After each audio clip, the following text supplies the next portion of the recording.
Hello guys, welcome और welcome back to my channel twisted कहानियां। आज का ये जो केस है ये एक बहुत ही अजीब सा केस है।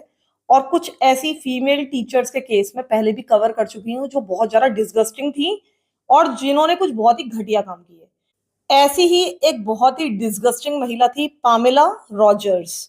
जब वो अपने हाई स्कूल में थी वो बहुत ज्यादा पॉपुलर थी। वो प्रॉम क्वीन रही। और इसके अलावा बाद में स्कूल खत्म करने के बाद उसका एक बहुत ही सक्सेसफुल मॉडलिंग करियर रहा। लेकिन फाइनली फिर वो एक टीचर बनी और अपने स्टूडेंट्स के बीच में हॉट टीचर के नाम से बहुत ज्यादा मशहूर थी।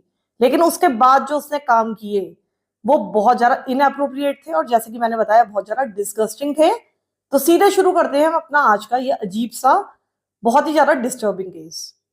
पामेला रॉजर्स का जन्म हुआ था 1 जुलाई 1977 में। वो पली बड़ी थी एक छोटे से टाउन में जिसका नाम था क्लार्क रेंज, जो था टेनिसी में यानी कि यूएसए में। वो अपने पेरेंट्स के साथ रहती थी और अपने सिबलिंग्स के साथ रहती थी। ऐसा बताया जाता है कि उसकी जो चाइल्डहुड थी वो एकदम एक टिपिकल स्मॉल टाउन चाइल्डहुड थी। उसने वहां का एक लोकल स्कूल अटेंड किया, उसके बहुत सारे फ्रेंड्स थे। वो काफी एथलेटिक थी। उसको बास्केटबॉल खेलना बहुत ही ज्यादा पसंद था। और उसके जो डैड थे वो एक बहुत ही ज्यादा पॉपुलर बास्केटबॉल कोच रहे थे। वो कोच थे high school girls basketball team के। और उस समय जब उन्होंने उस टीम को कोच किया तो वो जो बास्केटबॉल टीम थी वो बहुत ही ज्यादा सक्सेसफुल रही। उन्होंने बहुत सारे मैचेस जीते। उसके पिता का नाम था लमार और उन्होंने करीब करीब 29 ईयर्स तक टीम को कोच किया। वो उस टाउन में बहुत ज्यादा वेल नोन थे और बहुत ज्यादा रेस्पेक्ट थी उनकी वहां पर। उन्होंने स्टेट चैंपियनशिप्स जीती थी। तो आप समझ ही सकते हैं कि वो कितने ज्यादा पॉपुलर होंगे, उनको हर कोई जानता था। जब पामिला अपना हाई स्कूल अटेंड कर रही थी तो उसने बास्केटबॉल खेलना शुरू कर दिया था।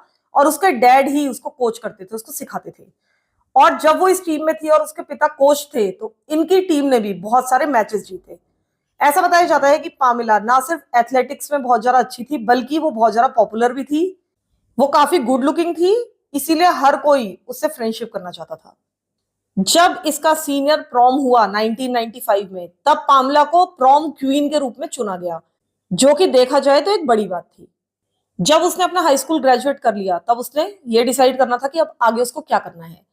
तो ऑब्वियसली वो बहुत ज्यादा एथलेटिक थी, उसकी बॉडी भी बहुत अच्छी मेंटेन थी। तो उसने डिसाइड किया कि वो मॉडलिंग करना शुरू करेगी। और उसने मॉडलिंग करना शुरू कर भी दिया और कई सालों तक वो मॉडलिंग करती रही। उसने बिकनी मॉडलिंग करना शुरू किया था और उसने बड़े बड़े ब्रांड्स के लिए मॉडलिंग की। उसने यहां तक कि हार्ले डेविडसन बाइक के लिए भी मॉडलिंग की।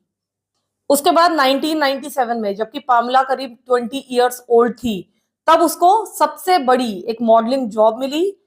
और उसको मिस नाइट्रो के रूप में क्राउन किया गया, यानी कि उसने ये कहीं ना कहीं चैंपियनशिप जीती। अब ये जो मिस नाइट्रो गर्ल्स होती हैं वहां पर वो बहुत ज्यादा पॉपुलर होती हैं, मतलब उनको बिग मॉडल्स माना जाता है। वो वेरियस इवेंट्स में जाती हैं, स्पेशली रेसलिंग इवेंट्स में। उस समय के हमें कुछ पामला के क्लिप्स भी मिलते हैं जिसमें वो रेसलिंग कॉम्पिटिशन्स में जा रही है, रिंग में जा रही है। और ऐसा लग रहा है कि वो काफी ज्यादा पॉपुलर है। अब क्योंकि पामला इतने सारे इवेंट्स में जा रही थी, अपनी उपस्थिति दर्ज करा रही थी, तो वो बहुत ज्यादा वेल नोन बन चुकी थी, यानी कि उसका नाम हो चुका था। हर कोई उसको ही देख रहा था, बहुत सारे लोगों की उस पर नजर थी। उसको ये सारी चीजें बहुत अच्छी लग रही थी और उसको बहुत सारे मॉडलिंग के ऑफर्स मिल रहे थे। अगले 5 सालों तक वो बहुत ज्यादा बिजी रही, लेकिन उसके बाद जब वो करीब 25 ईयर्स ओल्ड हो गई तो उसके ये मॉडलिंग ऑफर्स धीरे धीरे कम होने लगे। और एक समय ऐसा भी आया कि अब उसको कोई भी काम नहीं मिल रहा था। पामला समझ गई थी कि उसको लाइन ऑफ वर्क अब चेंज करना पड़ेगा, क्योंकि अभी भले ही उसको दो चार काम मिल जाए लेकिन धीरे धीरे काम मिलना बंद हो ही जाएगा। क्योंकि ये जो मॉडलिंग का करियर होता है काफी शॉर्ट होता है। अब यहां से चीजें उसकी जिंदगी में थोड़े से डिस्टर्बिंग होने वाली थी। अब हम चलते हैं 2003 की तरफ। पामेला अब तक 26 इयर्स ओल्ड हो चुकी थी और उसकी शादी हो चुकी थी। उसकी शादी हुई थी जिस व्यक्ति से, उसका नाम था क्रिस्टोफर टर्नर। ये जो क्रिस्टोफर नाम का व्यक्ति था ये इसका हाई स्कूल बास्केटबॉल का एक कोच था। इसके पिता भी थे उसके कोच, लेकिन ये भी एक कोच था। तो कुछ चीजें इनके बीच में कॉमन थी, यानी कि जैसे बास्केटबॉल में इंटरेस्ट होना इनके बीच में कॉमन था। दोनों एक दूसरे को पसंद करते थे। इनके करीब करीब सिमिलर बैकग्राउंड्स थे। और इस कारण से शुरुआत में इनकी जो शादी थी वो बहुत ही सक्सेसफुल रही, बहुत ही अच्छी रही। लेकिन अब जब पामला की शादी हो चुकी थी तो उसने डिसाइड किया कि वो मॉडलिंग से अपना करियर चेंज कर देगी और अब वो करेगी टीचिंग। टीचिंग उसने इसलिए चुना क्योंकि उसके हस्बैंड भी एक टीचर ही थे। और उन लोगों के लिए यहाँ पर एक दूसरे के साथ तालमेल बिठाना बहुत ज्यादा आसान रहता। तो सबसे पहले उसको जिस स्कूल में जॉब मिलती है उसका नाम था सेंटर टाउन एलिमेंट्री स्कूल, और ये था टेनेसी में। यानी कि सबसे पहले इसे एलिमेंट्री स्कूल में जॉब मिलती है, यानी कि प्राइमरी स्कूल में। लेकिन यहाँ के प्राइमरी स्कूल्स की तरह वहां के जो एलिमेंट्री स्कूल होते हैं वो 5th तक नहीं होते, बल्कि 8th ग्रेड तक होते हैं। यानी कि यहाँ पर 13-14 साल तक के बच्चे पढ़ते हैं, 13-14 ईयर्स तक के बच्चे पढ़ते हैं। तो एक तरह से ये एक एलिमेंट्री स्कूल तो था, लेकिन ये एक प्राइमरी और मिडिल स्कूल था। अब पामिला को यहाँ पर जॉब मिलती है फिजिकल एजुकेशन टीचर के रूप में। अब क्योंकि पामिला बहुत ज्यादा एथलेटिक थी, उसका अच्छा खासा स्पोर्ट्स में बैकग्राउंड था, वो बास्केटबॉल टीम में बहुत ही अच्छा खेली थी, उसके पिता भी बास्केटबॉल कोच थे, उसके हस्बैंड एक बास्केटबॉल कोच थे।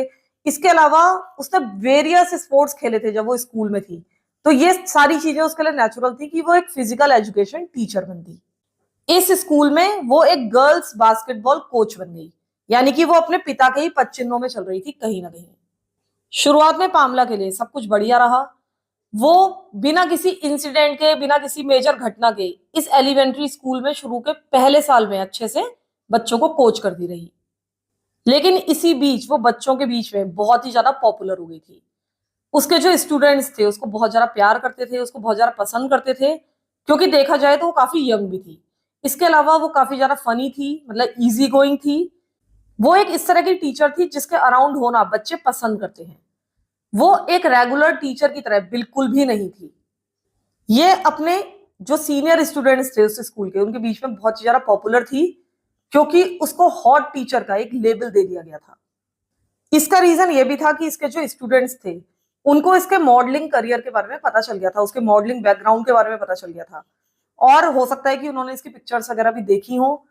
इसकी बहुत सारी पिक्चर्स, बहुत सारे वीडियोस ऑनलाइन अवेलेबल थे, जिसको इसके स्टूडेंट्स आसानी से एक्सेस कर सकते थे। तो जब उन्होंने ऑनलाइन जाकर इसके फोटो, इसके वीडियोस देखे, तो उनको पता चल गया था कि ये मिस नाइट्रो रह चुकी है। इसके बहुत सारे पिक्चर्स, बहुत सारे वीडियोस बिकिनी में अवेलेबल थे ऑनलाइन, जो कि स्टूडेंट्स देख रहे थे, जो कि काफी इनअप्रोप्रिएट था। लेकिन जल्दी ये खबर पूरे स्कूल में फैल गई थी कि हमारी जो टीचर है वो एक स्विम वियर मॉडल रह चुकी है, मिस नाइट्रो रह चुकी है। और साथ ही उसके जितने भी वीडियोस और फोटोज थे ये स्टूडेंट्स शेयर करने लगे थे स्कूल में एक दूसरे के साथ। तो भले ही हम इनको सीनियर बच्चे कह रहे हैं, लेकिन देखा जाए तो वो केवल 13-14 ईयर्स ओल्ड हैं, यानी कि काफी छोटे बच्चे हैं। अब ये जो लड़के थे 13-14 साल के, ये पामिला के बारे में अजीब अजीब से कमेंट्स करने लगे थे। वो इसके मुंह पर ही बोलने लगे थे कि ओ मिस रॉजर्स, आप तो बहुत ज्यादा हॉट हैं, आप बहुत ज्यादा अट्रैक्टिव हैं, आप अपनी फोटो देखिए, मैंने बिकनी में आपको देखा ऑनलाइन। वो इसको खुद इसकी पिक्चर्स दिखाया करते थे। ऐसा भी बताया जाता है कि एक सेक्स एजुकेशन टीचर भी थी इस स्कूल में, जो कि किसी भी प्रीडेटर के लिए बहुत ही ज्यादा इनअप्रोप्रिएट है। लेकिन जब वो सेक्स एजुकेशन के बारे में बच्चों को बताया करती थी या एजुकेट किया करती थी, तो वो बहुत ज्यादा इनअप्रोप्रिएट कमेंट्स किया करते थे पामला के ऊपर। लेकिन वो कभी भी किसी बच्चे को चुप कराने की कोशिश नहीं करती थी। उसको ये सब कुछ सुनना शायद अच्छा लगता था। वो तो इन सारे कमेंट्स को वेलकम करती थी, और शायद उसको ये सारा कुछ बहुत ज्यादा फ्लैटरिंग लगता था। उसको इन छोटे लड़कों का अटेंशन पाना बहुत ज्यादा अच्छा लग रहा था, जो कि काफी ज्यादा डिस्गस्टिंग था। लेकिन ये सिलसिला ऐसा ही चलता रहा। इसके बाद हम चलते हैं 2004 की तरफ। अब तक पामिला की शादी को करीब 1 साल हो चुका था, और यहाँ उसकी टीचिंग जॉब को भी 1 साल हो चुका था। लेकिन अब पामिला के होम लाइफ में सब कुछ ठीक नहीं था। वो अपने हस्बैंड के साथ तालमेल नहीं बिठा पा रही थी। वो हमेशा आर्ग्यू करते रहते थे, झगड़ते रहते थे, साथ में समय नहीं बिताते थे। यहाँ तक कि ऐसा माना जाता है कि इन्होंने आपस में बात करना भी बंद कर दिया था, और इनके बीच के जो रिलेशन थे वो भी खत्म हो गए थे। लेकिन बाद में इस केस में एक बात सामने आई, और वो बात ये थी कि जो पामला थी वो एक सेक्स एडिक्ट थी, और ये चीज अब उसको अपने हस्बैंड से नहीं मिल रही थी, क्योंकि इनके बीच में बहुत ज्यादा लड़ाई झगड़ा चल रहा था। तो इस चीज के लिए वो बहुत ज्यादा स्ट्रगल कर रही थी। हालांकि ये कोई एक्सक्यूज नहीं है बाहर इस तरह की इनअप्रोप्रिएट हरकतें करने के लिए, लेकिन शायद पावला के माइंड में ये चल रहा था कि अगर मुझे अपने हस्बैंड से ये चीज नहीं मिल रही है तो मुझे बाहर इसको ढूंढना ही पड़ेगा, इसमें मेरी कोई गलती नहीं है। अगर उसको ऐसा लग भी रहा था तो उसको बच्चों को टारगेट बिल्कुल नहीं करना चाहिए था। वो किसी भी कंसेंटिंग एडल्ट के पास जा सकती थी और अपनी डिजायर्स को, या हम कह सकते हैं कि अपनी जरूरतों को पूरा कर सकती थी। लेकिन शायद पामिला एक पीड़ो थी, और मुझे इस केस को सुनकर ऐसा ही लगता है कि शायद उसके साथ ये प्रॉब्लम थी, इसीलिए उसने ये सारा कुछ बाहर ढूंढा, और वो भी बच्चों में। अब पैमेला ने धीरे धीरे बच्चों को बहुत ज्यादा एनकरेज करना शुरू कर दिया, उनके इनएप्रोप्रिएट बिहेवियर, उनके कमेंट्स को वो और ज्यादा वेलकम करने लगी। और ये सब देखकर उसको बहुत ज्यादा खुशी हो रही थी कि वे इस तरह की बातें कर रहे हैं मेरे बारे में। और वो लड़कों के साथ, बच्चों के साथ हमें कहना चाहिए, बहुत ज्यादा फ्लर्टेशियस हो चुकी थी। अब वो अपने स्कूल में बहुत ज्यादा रिवीलिंग कपड़े पहनकर आने लगी थी, और इसके बाद जब वो इतने रिवीलिंग कपड़े पहन के आ रही थी तो उसको और ज्यादा अटेंशन मिलने लगी थी, और ये चीज उसको बहुत अच्छी लग रही थी। अब आता है बॉय ए, जिसकी आइडेंटिटी प्रोटेक्ट की गई है, इसलिए हम उसको बॉय ए कहकर बुलाएंगे। ये जो बॉय ए है, ये आज के केस के लिए बहुत ज्यादा सिग्निफिकेंट है। ये जो बॉय ए था, ये केवल 13 ईयर्स ओल्ड था, यानी कि एक छोटा बच्चा था, और 8th ग्रेड में पढ़ रहा था। ये जो बॉय ए था, ये स्कूल की बास्केटबॉल टीम का हिस्सा था, और इसी कारण से शायद अच्छी तरीके से मिस रॉजर्स को वो जानता था, यानी पामला को जानता था। ऐसा बताया जाता है कि बॉय ए अपनी एज के हिसाब से काफी टॉल था और काफी मैच्योर दिखता था। ऐसा बताया जाता है कि पामेला इस बॉय ए के बहुत ही नजदीक आने लगी थी, और इस 13 साल के बच्चे के साथ इस 27 साल की महिला ने फ्लर्ट करना शुरू कर दिया था। अब जो बॉय ए था, वो भी अपनी टीचर को फ्लर्ट बैक कर रहा था, क्योंकि वो प्यूबर्टी पीरियड से गुजर रहा था। और इसके बाद उसने मिस पामला को बहुत ज्यादा इनअप्रोप्रिएट और सेक्सुअलाइज्ड कमेंट्स करने शुरू कर दिए थे, और पामला उसको कभी भी चुप नहीं कराती थी। वो इसको बहुत ज्यादा पसंद कर रही थी, हंसकर बात को टाल देती थी, मतलब उसको और ज्यादा बढ़ावा दे रही थी। अब बॉय ए धीरे धीरे पामला को कहने लगा कि मैं आपसे स्कूल के बाद मिलना चाहता हूँ, यानी कि वो फ्लर्ट बैक लगातार कर रहा था। उसने ये भी कहा कि मैं आपके घर आ सकता हूँ, और वहां आकर हम कुछ इनअप्रोप्रिएट चीजें साथ में कर सकते हैं। अब एज एन एडल्ट पामला को इन चीजों को बढ़ावा ऑब्वियसली नहीं देना चाहिए था, लेकिन अगर वो नहीं देती तो मैं ये केस आपको नहीं सुना रही होती। एक दिन इनकी फिजिकल एजुकेशन की क्लास चल रही थी। पामला की होम की उसकी की चेन में थी, और वो लॉकर रूम में, उसके लॉकर में ऐसी लगी हुई थी। तो बॉय ए उस होम की को ले लेता है, उस की चेन से निकाल लेता है, और कहता है कि मैं इस की एक कॉपी बनवाने जा रहा हूं, और उसके बाद मैं उसे अपने पास रखूंगा। पामेला उसको बिल्कुल भी रोकने की कोशिश नहीं करती, उसको कोई फर्क नहीं पड़ता, शायद वो ऐसा ही चाहती थी। और मैं आपको बता दूं कि मैं बॉय ए को यहाँ पर बिल्कुल भी ब्लेम नहीं कर रही हूँ। वो एक बच्चा था, ऑब्वियसली जो कुछ भी वो कर रहा था वो इनअप्रोप्रिएट था, लेकिन वो एक बच्चा था जो कि प्यूबर्टी से गुजर रहा था, और उसको एक एडल्ट टीचर, एक टीचर इतना ज्यादा बढ़ावा दे रही थी, तो ऑब्वियसली वो और ज्यादा अपनी लिमिट्स को तोड़ने की कोशिश करेगा। अगर उसकी टीचर इन बातों को एनकरेज नहीं करती, उसको रोकने की कोशिश करती, तो ये बातें इतनी ज्यादा आगे नहीं बढ़ती। अब बॉय ए ने उस की कॉपी बनवाई या नहीं बनवाई ये तो पता नहीं है, लेकिन अगर बनवाई भी होगी तो कोई आश्चर्य की बात नहीं है, क्योंकि पामला ने कभी भी इस चीज को रिपोर्ट नहीं किया, ना उसको कभी रोका। अब हम चलते हैं नवंबर ऑफ 2004 की तरफ। अब यहां से चीजें बहुत तेजी से डाउनहिल जाने वाली थी। पामला की जो होम लाइफ थी वो पूरी तरह से अब बर्बाद हो गई थी, चीजें बहुत ज्यादा खराब हो गई थी। आपको याद रखना पड़ेगा कि अभी भी वो अपने हस्बैंड के साथ रह रही थी। अब उसके हस्बैंड ने उसको ये साफ साफ कह दिया था कि मैं डिवोर्स के लिए फाइल कर रहा हूं, अब मैं तुम्हारे साथ नहीं रह सकता। ये एक दूसरे के ऊपर चीटिंग के, गैम्बलिंग के, ड्रग्स के आरोप लगा रहे थे। अब ये पता नहीं है कि कौन किस पर क्या आरोप लगा रहा था, लेकिन ये सारे आरोप एक दूसरे के ऊपर लग रहे थे। बात इतनी ज्यादा बिगड़ गई कि इवेंचुअली जो पामला का हस्बैंड था उसने लात मारकर पामला को अपने घर से निकाल दिया। अब पामला बेघर हो चुकी थी, और उसको कोई जगह चाहिए थी रहने के लिए। और आगे अब जो मैं कहने वाली हूं वो एक बहुत ही अजीब सी अनबिलीवेबल बात है, लेकिन होता यह है कि पामेला पता नहीं कैसे, लेकिन बॉय ए के घर रहने के लिए चली जाती है और वहां पर रहने लगती है। ऐसा बताया जाता है कि जो पामेला थी वो बॉय ए की जो मदर थी उसकी सहेली थी। और अब आप ये समझ ही सकते हैं कि ये केस यहां से और ज्यादा बदतर हो जाता है। वो अपनी फ्रेंड के बेटे के साथ फ्लर्ट कर रही थी, उसको इनअप्रोप्रिएट बातों के लिए बढ़ावा दे रही थी, और अपनी फ्रेंडशिप को कहीं ना कहीं यूज कर रही थी बॉय ए के और ज्यादा नजदीक आने के लिए, उसको टारगेट करने के लिए। जब पामिला बेघर हो गई थी तो उसने बॉय ए की मदर को बताया कि मुझे किसी घर की तलाश है फिलहाल रहने के लिए, फिर मैं अपना इंतजाम कर लूंगी। अब ये लोग क्योंकि फ्रेंड्स थे तो बॉय ए की मदर पामला से कहती है कि हाँ ठीक है, तुम मेरे घर में रहने आ सकती हो। बॉय ए की माँ ये मानती थी कि वो एक बहुत ही अच्छी टीचर है, एक बहुत ही अच्छी बास्केटबॉल कोच है, एक बहुत ही हार्ड वर्किंग महिला है और उसने उसके बेटे के लिए बहुत ज्यादा अच्छी चीजें की हैं, बहुत ज्यादा उसकी मदद की है, उसका बास्केटबॉल करियर बन सकता है इसके कारण। और इस कारण वो पामला के लिए बहुत ज्यादा सॉरी फील करती है कि उसके पास रहने के लिए कोई भी जगह नहीं है। वो अपने घर के दरवाजे इसके लिए खोल देती है, यानी इस प्रीडेटर के लिए अपने घर के दरवाजे खोल देती है।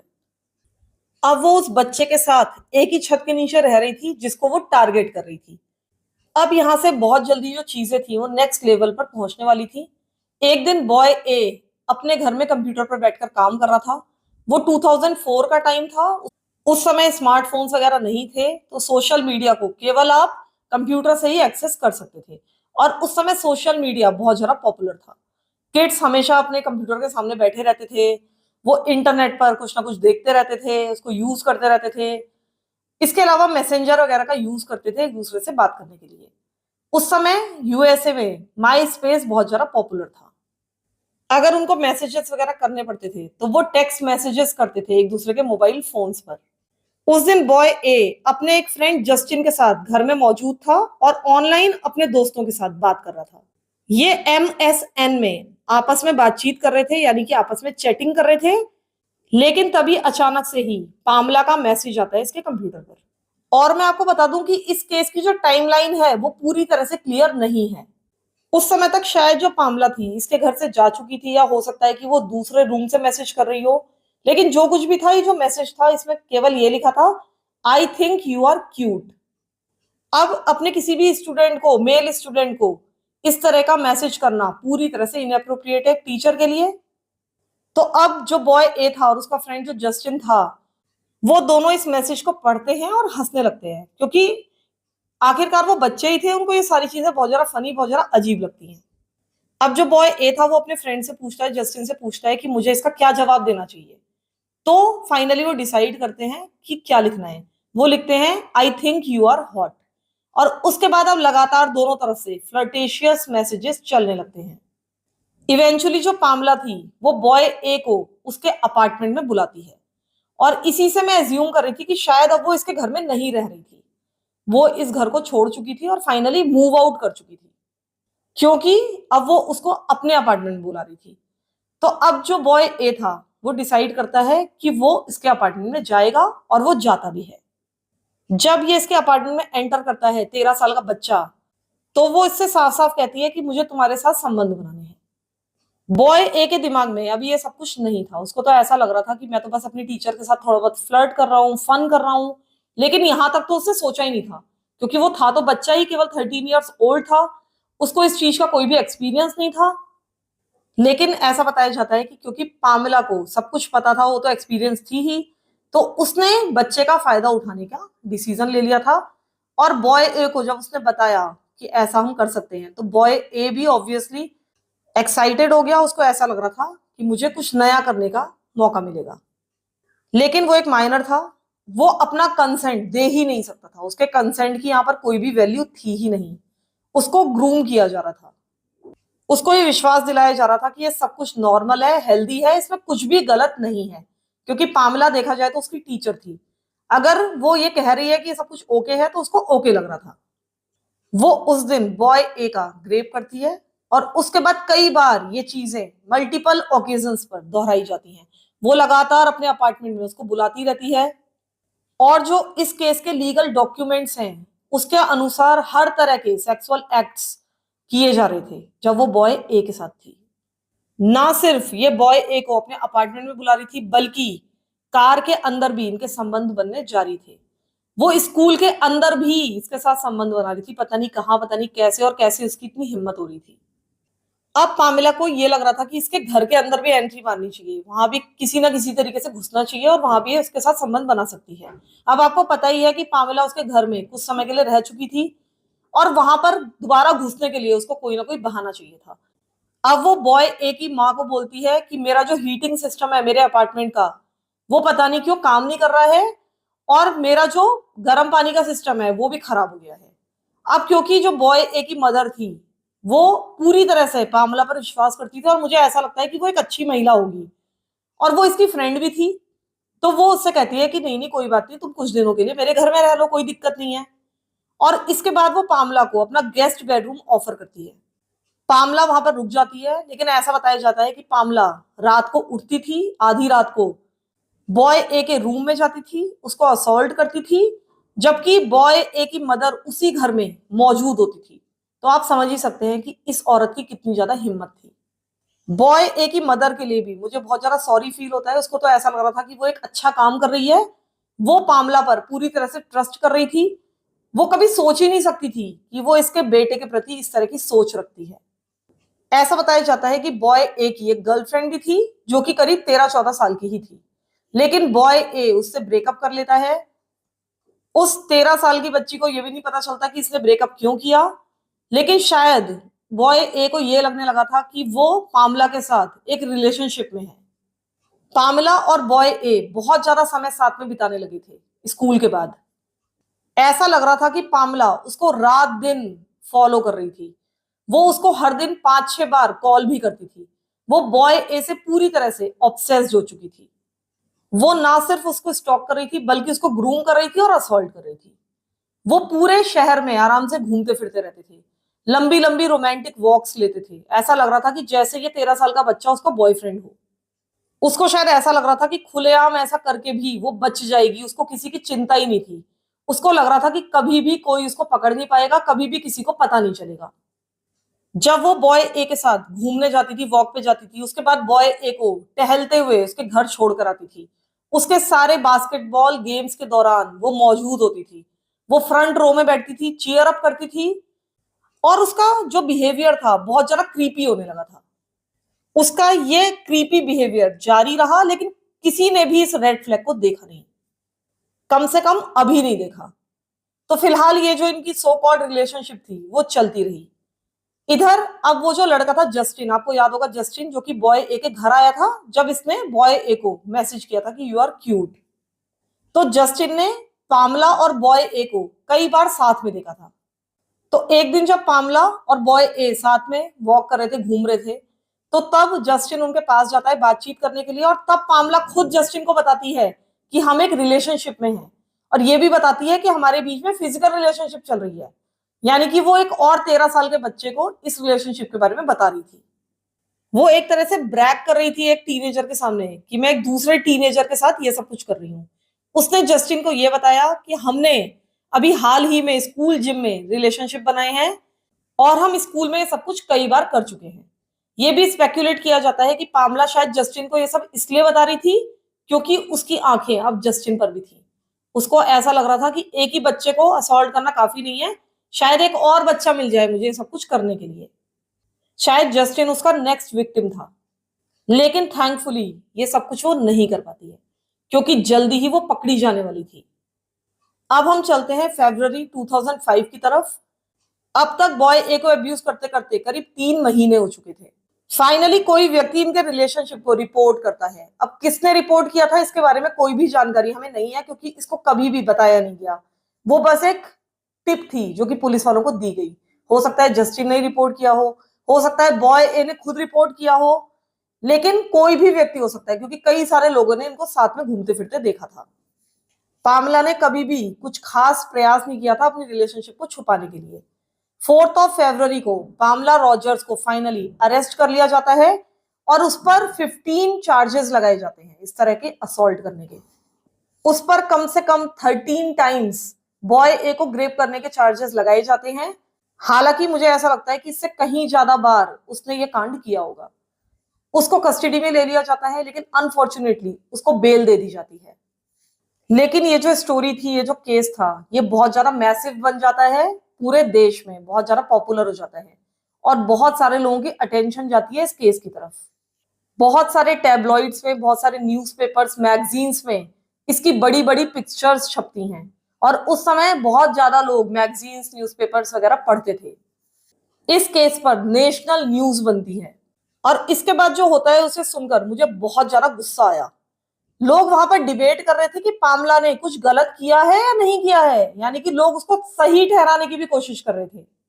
कुछ लोग ये कह रहे थे कि वो एक बहुत ही अट्रैक्टिव टीचर है, वो एक 13 साल का लड़का है, अगर उसको इस तरह का अट्रैक्शन हो गया अपनी टीचर के प्रति, अगर उसकी खुद का कंसेंट है, तो इसमें क्या गलत है।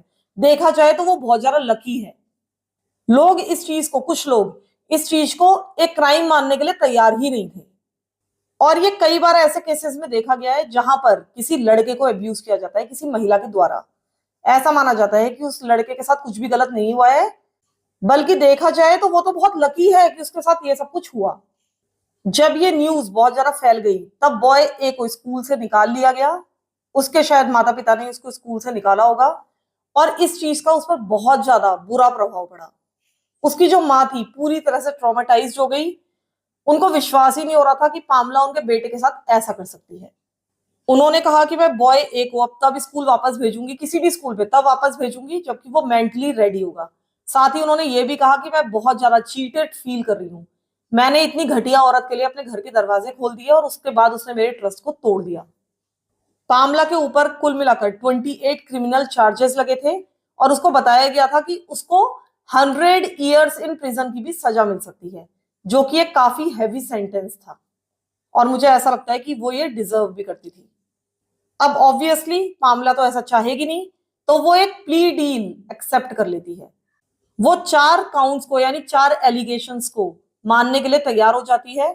यानी कि वो गिल्टी प्लीड नहीं करती, केवल 4 चीजों के लिए गिल्टी प्लीड करती है।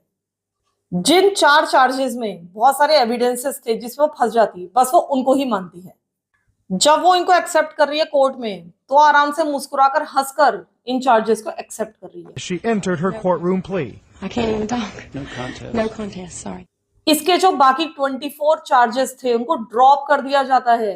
तो आप समझ ही सकते हैं कि वहां पर जो प्ली डील होती है उसकी क्या अहमियत है। मतलब इनके तो मजे हैं कि कुछ भी करो, उसके बाद प्ली डील ले लो और उसके बाद हैवी सेंटेंस से बच जाओ। तो खैर बहुत सारे चार्जेस 24 चार्जेस ड्रॉप कर दिए जाते हैं, लेकिन ये इस केस की सबसे बुरी चीज नहीं थी। उसने अपने 4 गुनाहों को कबूल किया था और वो गुनाह जो कि उसने माइनर के साथ किए थे, तो उसके बाद भी उसको अच्छा खासा लेंदी प्रिजन सेंटेंस मिलना चाहिए था। लेकिन पामला के केस में ऐसा होने वाला नहीं था। उसको जो प्रिजन सेंटेंस मिलता है उसे सुनकर मुझे लगता है कि आपको विश्वास भी नहीं होगा। उसको 9 मंथ्स की सजा मिलती है, केवल 9 मंथ्स की, 9 महीनों की। और इसके आगे मैं क्या बोलूं, इसके लिए मेरे पास शब्द ही नहीं है। इस सजा को पूरा करने के बाद उसको 7 साल के प्रोबेशन पर रहना था, 7 ईयर्स ऑफ प्रोबेशन पर रहना था। इस बीच अगर वो कोई भी गलती करती तो वो फिर से जेल में जा सकती थी। प्रोबेशन का मतलब बेसिकली ये होता है कि आप पर नजर रखी जाएगी, आपको उस समय कुछ भी ऐसे गड़बड़ नहीं करनी है। इसके अलावा उसको अपना टीचिंग सर्टिफिकेट सरेंडर करना पड़ा, वो कभी भी जिंदगी में टीचिंग नहीं कर सकती। इसके अलावा उसका नाम सेक्स ऑफेंडर्स के रजिस्टर पर जिंदगी भर रहेगा। इसके अलावा इस 7 साल के प्रोबेशन पीरियड में वो इस केस से कोई भी फायदा नहीं उठा सकती। यानी कि कोई बुक नहीं लिख सकती, कोई मूवी अगर बनती है तो उससे फायदा नहीं उठा सकती। तो इस तरह से उसको केवल 9 मंथ्स ऑफ प्रिजन की सजा सुनाई गई। जो प्रोसिक्यूशन था, यानी कि जो कि इसके खिलाफ केस लड़ रहा था पामला के खिलाफ, उनको ऐसा लगता था कि जितने भी मेल जूरी मेंबर्स हैं वो शायद इस क्राइम को क्राइम मानेंगे ही नहीं। उनको तो ऐसा लग रहा था कि अट्रैक्टिव 28 ईयर्स ओल्ड वुमेन है जो कि एक बच्चे के प्रति अट्रैक्ट हो गई। बच्चा भी नहीं, लड़का उसकी तरफ अट्रैक्ट हो गया, तो इसमें कुछ भी गलत नहीं है। वो तो कहीं ना कहीं लकी है। प्रोसिक्यूटर्स को पता था कि जो ज्यूरी मेंबर्स हैं जो कि सारे मेल थे वो ऐसा ही सोचेंगे। जिस जेल में पामला जाती है वहां का जो शेरिफ था उसने लोकल न्यूज़पेपर को बताया कि ये जो महिला है वो एब्सोल्युटली गॉर्जियस है और एक बहुत ही ब्यूटीफुल महिला है। यानी कि हर कोई उसकी ब्यूटी के पीछे दीवाना था। फाइनली पामला जेल में रहती है केवल 6 मंथ्स, क्योंकि उसके गुड बिहेवियर के चलते उसको 3 महीने पहले ही छोड़ दिया जाता है। जब वो बाहर निकलती है तो उसके मेल एडमायरर के द्वारा उसके लिए फुल ऑफ रोजेस की एक बास्केट भेजी जाती है। यानी कि उसका कोई गुप्त प्रशंसक था जो कि उसको फ्लावर्स भेजता है। यह सारा केस एक मजाक बनकर रह गया था। पता नहीं क्यों लोगों को ऐसा लग रहा था कि जेल से बाहर आकर वो सुधर जाएगी, केवल 6 महीने अंदर रहकर वो अपने रास्ते बदल लेगी, अपने जो रंग ढंग है उनको सुधार लेगी। लेकिन पामला कोई भी सबक सीखने वाली नहीं थी। पामला जब बाहर आती है तो कुछ दिनों के बाद ही अपने प्रोबेशन की शर्तों को तोड़ देती है।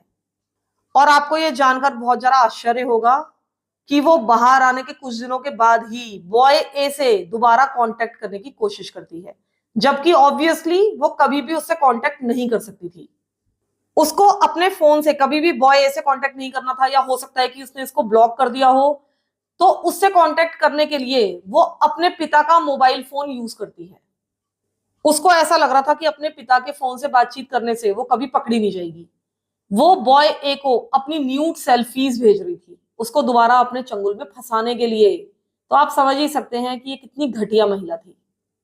वो उसको दोबारा अपनी तरफ अट्रैक्ट करने की कोशिश कर रही थी, उसको ग्रूम करती जा रही थी मैसेजेस के जरिए, अपने खुद के वीडियोस बना बना के भेज रही थी जिसमें अपने ऊपर सेक्स एक्ट्स परफॉर्म कर रही थी। उसने अपना एक माई स्पेस पेज बनाया जिससे वो बॉय ए से कांटेक्ट कर सके। इस पेज पर उसने बहुत सारी अपनी फोटोज पोस्ट की जो कि उसने बिकिनी में खिंचवाई थी कभी ना कभी। उसने माई स्पेस में बॉय ए को हंड्रेड्स ऑफ मैसेजेस भेजे, और आपको याद रखना पड़ेगा कि वो यहाँ पर प्रोबेशन में है, उसको ये सब कुछ करने की मनाही है, लेकिन फिर भी वो ये सब कुछ कर रही है खुलेआम। वो बॉय ए से भीख मांग रही थी कि मेरे साथ रिलेशनशिप में रहो, मुझसे दूर मत जाओ। वो अभी उससे पूछ रही थी कि do you still love me, are you still waiting for me, और do you want me to move on with my life, I miss you so much, I wish I could talk to you. तो उसको बहुत ज्यादा अपनी तरफ attract करने की कोशिश कर रही थी, और साथ ही बॉय ए जब दूसरी लड़कियों से बात कर रहा था तो इसको बहुत ज्यादा जेलस फील हो रहा था। वो इसको इस तरह के मैसेजेस भी कर रही थी कि इस लड़की से तो तुमने पिछले समर में ही ब्रेकअप कर लिया था, इसको तो तुमने छोड़ दिया था मेरे कहने पर, और अब तुम इससे बात क्यों कर रहे हो, माई स्पेस पर तुम्हारी फ्रेंड क्यों है। इस तरह की बातें लगातार कर रही थी। वो अपने खुद के ही एक सेकेंड ट्विस्टेड वर्ल्ड में रह रही थी जहां पर उसको ऐसा लग रहा था कि वो और बॉय ए हमेशा साथ में रह सकते हैं। मुझे तो ऐसा लग रहा था कि इसको बहुत ज्यादा शर्मिंदगी हुई होगी अपने माँ बाप के सामने, अपने कोवर्कर्स के सामने, अपने एक्स हस्बैंड के सामने कि उसने इतनी घटिया हरकत की है। लेकिन इसकी ये हरकतें देखकर तो ऐसा बिल्कुल नहीं लगता कि इसको कोई भी शर्मिंदगी थी। इसके अलावा ये बॉय ए को लगातार अपने डांसिंग वीडियोस भी भेज रही थी जिसमें ये अपने अंडरगारमेंट्स में डांस कर रही थी। ये सारे वीडियोस ऑनलाइन अवेलेबल हैं और आज भी आप इनको ऑनलाइन देख सकते हैं। पामिला बॉय ए की फैमिली को भी हरास करने की कोशिश कर रही थी। वो इनसे कह रही थी कि मुझे बॉय ए से मिलने दो। वो बॉय ए की सिस्टर से कांटेक्ट कर रही थी, उसको मैनिपुलेट करने की कोशिश कर रही थी। वो बॉय ए की जिंदगी में किसी भी तरीके से वापस घुसना चाहती थी।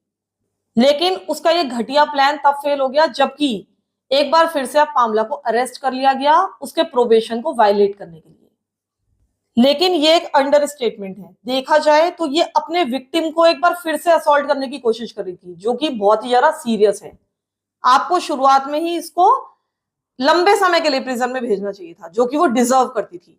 लेकिन अब फाइनली एक बार फिर से पामला को गिरफ्तार किया जाता है, वो एक बार फिर से कोर्ट में आती है और एक ऑनलाइन वीडियो भी अवेलेबल है जिसमें वो कोर्ट में बातचीत कर रही है, अपनी बात बता रही है, और ये वीडियो भी बहुत ज्यादा रिडिकुलस है। इस वीडियो को देखकर तो ऐसा लग रहा है जैसे कि वो खुद ही एक विक्टिम हो। वो बहुत ज्यादा स्वीट और इनोसेंट बनने की कोशिश कर रही है। ये इस वीडियो में कह रही है कि मैं बहुत ज्यादा शर्मिंदा हूँ, सॉरी हूँ, मैंने जिन लोगों को भी हर्ट किया है उनको मैं सॉरी बोलती हूँ, मैंने जो कुछ भी किया है मैं बहुत ज्यादा उसको रिग्रेट कर रही हूँ। I don't know what I was thinking, and it's clear that I wasn't thinking. I was blinded by emotions that I'm ashamed that I had.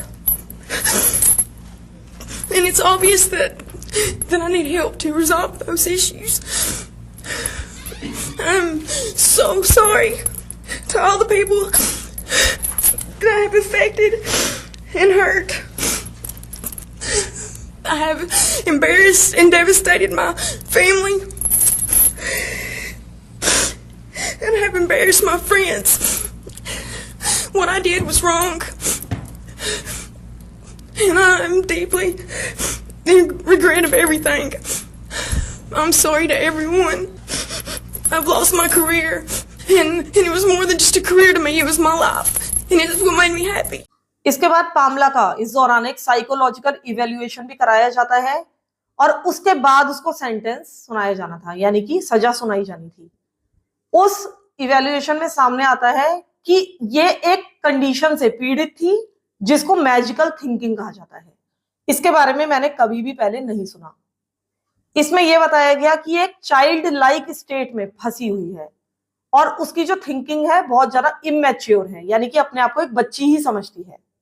ये भी बताया गया कि इसकी जो हैंडराइटिंग है वो भी बहुत ज्यादा चाइल्डिश है। जिस दौरान ये जेल में थी तो इसको एक प्रिजन डायरी दी गई थी। उस डायरी में इसने बार बार बॉय ए का नाम लिखा हुआ था और उसके चारों ओर हार्ट्स बनाए हुए थे। इसने बॉय ए के साथ इसके जो बच्चे पैदा होंगे आगे चलकर उनके नाम भी सोचे हुए थे।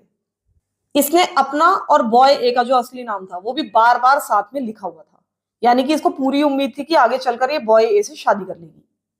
इस एनालिसिस में ये भी पता चला कि पामला एक सेक्स एडिक्ट है, लेकिन इन सारी चीजों का कोई भी इसके बिहेवियर के लिए एक्सक्यूज नहीं बनना चाहिए था। इस एनालिसिस में ये भी पता चला कि शायद उसको पीटीएसडी भी है। साथ ही लोग ये भी स्पेकुलेट कर रहे थे कि शायद जब वो बच्ची थी तो उसको अब्यूज किया गया था सेक्सुअली, क्योंकि शॉकिंगली जो पामला का भाई था उसको भी एक माइनर को असॉल्ट करने के लिए, सेक्सुअली असॉल्ट करने के लिए अरेस्ट किया गया। यानी कि ये दोनों ही भाई बहन एक ही राह पर चल रहे थे। अब क्योंकि पामला ने अपना प्रोबेशन वायलेट कर दिया था, इसलिए उसको ये ऑर्डर किया गया कि उसका जो बचा हुआ सेंटेंस है अब उसको सर्व करे, यानी कि 7 साल की सजा। इसके अलावा उसको 2 साल की एक्स्ट्रा सजा भी दी गई, यानी कि अब उसको 9 इयर्स ऑफ प्रिजन की सजा दी गई थी एक बच्चे को ग्रेप करने के लिए मल्टीपल टाइम्स, जो कि अभी भी काफी कम थी। अब ऑब्वियसली उसकी सजा पूरी हो चुकी है। अब करीब पामला की उम्र है 50 इयर्स और वो अब जेल से बाहर है। लेकिन मुझे ऐसा लगता है कि उसको अभी भी जेल में ही होना चाहिए था। आज भी पामला को कई लोग ग्लोरीफाई करते हैं। उसके केस के ऊपर बहुत सारे इस तरह के कमेंट्स हैं जिसमें ग्रोन एस मैन कह रहे हैं कि हमारी ये विश है कि हमें भी एक ऐसी टीचर मिलती, काश हमारी भी टीचर हमें ग्रेप करती। हम तो ऐसी हॉट टीचर से अब्यूज होने के लिए तैयार बैठे हैं, जो कि एक बहुत ही ज्यादा डिस्गस्टिंग, एक बहुत ही अजीब सी बात है। ऐसे ही लोगों के कारण जो फीमेल प्रीडेटर्स हैं उनको ना तो बहुत ज्यादा सीरियस सजा मिल पाती है और ना ही उनके केसेस को कोई सीरियसली लेता है। बॉय ए अब ऑब्वियसली एक एडल्ट है और उसके डिटेल्स आज तक प्राइवेट रखे गए हैं। मुझे उसके बारे में कुछ भी नहीं पता है कि वो क्या कर रहा है, लेकिन उम्मीद करती हूँ कि उसने जो कुछ भी अपनी जिंदगी में किया होगा अच्छा किया होगा और इन सारी चीजों से कोप अप इसकी फैमिली, इसकी मदर और ये खुद कर गया होगा अच्छी तरीके से। तो फिलहाल के लिए इस केस में इतना ही। थैंक यू सो मच कि आप लोग मेरे वीडियो को हाइप कर रहे हैं। हालांकि सब लोग नहीं कर रहे हैं, लेकिन जितने लोग भी कर रहे हैं थैंक यू सो मच। इसी तरीके से वीडियोस को हाइप कर दीजिए, एक एक कमेंट कर दीजिए और प्लीज बताइए कि ये केस आपको कैसा लगा, इसके बारे में आप क्या सोचते हैं। फिलहाल के लिए thank you so much for listening to my stories. Thank you so much.